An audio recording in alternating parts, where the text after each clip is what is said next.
Et salut tout le monde, on se retrouve aujourd'hui pour découvrir ensemble Rook Exodus, et je me rends compte que j'ai pas pris le noir et blanc.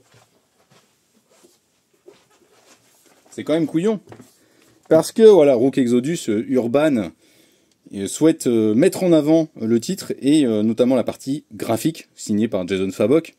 Évidemment, un grand artiste qui collabore souvent avec Jeff Jones, mais un artiste qui est pas si... qu'on voit pas si souvent que ça. Puisque vous avez pu le voir sur Batman Eternal par exemple, mais aussi sur les 3 Jokers par exemple, et d'autres séries à droite à gauche par-ci par-là. Mais c'est un artiste qui aime prendre son temps, qui est dans la ligne de Gary Frank ou de David Finch par exemple. Donc c'est vraiment un artiste qui aime prendre son temps, et eh bien voilà, c'est pas un artiste qu'on voit très très régulièrement. Mais donc Urban a voulu vraiment présenter dans son plus pur écrin, j'ai envie de dire, le travail de Jason Fabok sur Rook Exodus, et donc il nous propose une version en noir et blanc, qui est quand même vraiment assez impeccable, faut bien le dire. Je suis pas très fan des noirs et blancs chez Urban, vous le savez, mais là, faut quand même pas chier, c'est vraiment très très beau. Ça permet d'apprécier, je trouve, le côté très brut, en fait, du trait de Jason Fabok, ce dont on va pas forcément se rendre compte tout de suite avec la couleur. Voilà. Regardez ça ensemble pour que vous puissiez avoir des éléments de comparaison. Et après, je vous présenterai évidemment le pitch de Rook Exodus. Mais bon, c'est surtout pour la partie visuelle que Rook Exodus vaut le coup. On va pas se mentir.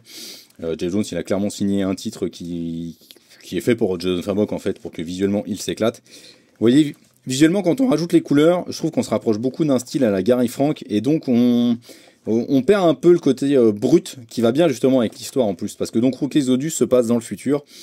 Une planète, en fait, la planète Exodus a été colonisée par une entreprise, et il y a des humains qui ont suivi dans la foulée. Et sur cette planète, chacun a un rôle, et chaque membre, chaque individu est affilié à un animal qui va l'aider en fait dans le développement de cette planète. Et notre personnage principal, Rook, eh bien, il va être lié à des corbeaux. C'est pour ça qu'il a ce casque avec une tête de corbeau, et qu'il a des corbeaux qui volent tout autour de lui sur la couverture. Et bon, évidemment, ça va partir en couille, l'entreprise va se barrer, et ne va pas du tout assumer, et donc c'est un peu tous les humains qui vont se réunir en gang, en brigands, qui vont prendre le contrôle de la planète, et certains vont chercher à fuir, notamment Rook, au début de l'histoire, qui cherche à fuir, et on a ras-le-bol, il n'arrive pas à contrôler les corbeaux, ça le gonfle, bref, ça le fait chier, et il a envie de se casser, mais il y a cet individu-là, Ursa, qui va arriver, et qui va eh bien, tuer un de ses meilleurs amis, un des rares avec lesquels justement il s'était lié et avec qui il voulait s'enfuir de la planète.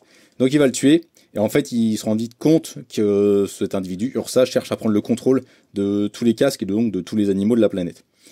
Bon, pourquoi tout ça, bon, vous le découvrirez en lisant l'histoire. Bon, c'est pas non plus un twist imprévisible, vous allez le comprendre assez rapidos. Donc voilà, niveau du scénar, je le dis, je le répète, c'est surtout fait pour que Jason Fabok s'éclate. Vraiment. Et, faut bien le dire, visuellement, c'est quand même une petite dinguerie, une petite merveille. Mais voilà, cherchez pas à la profondeur au niveau du scénar, elle n'y sera pas. Rook, c'est un personnage un peu attachant, mais pas plus que ça. Voilà, c'est surtout parce que c'est des dingueries visuelles. Et en plus, avec le grand format d'Urban, c'est une vraie dinguerie. On va regarder, tiens, cette page-là, en noir et blanc, ce que ça donne. Petite de comparaison. Ouais, vous voyez, sans les couleurs, je trouve qu'on a vraiment un côté beaucoup plus brut, beaucoup plus dur qui se met en place sur ce truc-là. Et je pense que ça doit être pareil sur les personnages, si on va sur la planche d'après. Ouais, c'est ça, on a vraiment un côté plus viscéral, en fait, je trouve, avec le noir et blanc.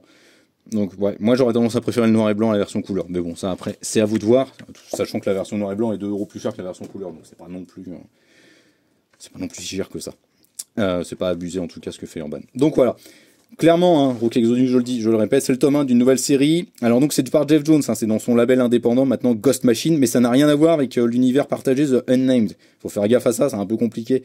Je pense que j'essaierai de faire une vidéo à un moment donné avec l'équipe pour expliquer un peu tout ça. Mais donc ça fait partie de ce label Ghost Machine dans lequel il y a plein de séries en fait qui naviguent, qui sont éditées. Mais c'est pas lié aux séries The Unnamed, donc ça n'a rien à voir, vous pouvez le lire tout seul. Et franchement, c'est super jouissif, l'univers est top cool, les dessins sont vraiment super bien. Comme je le dis, c'est juste que, bon, c'est pas le scénario du siècle, mais c'est pas pour ça qu'on y va, c'est vraiment pour s'éclater, s'amuser.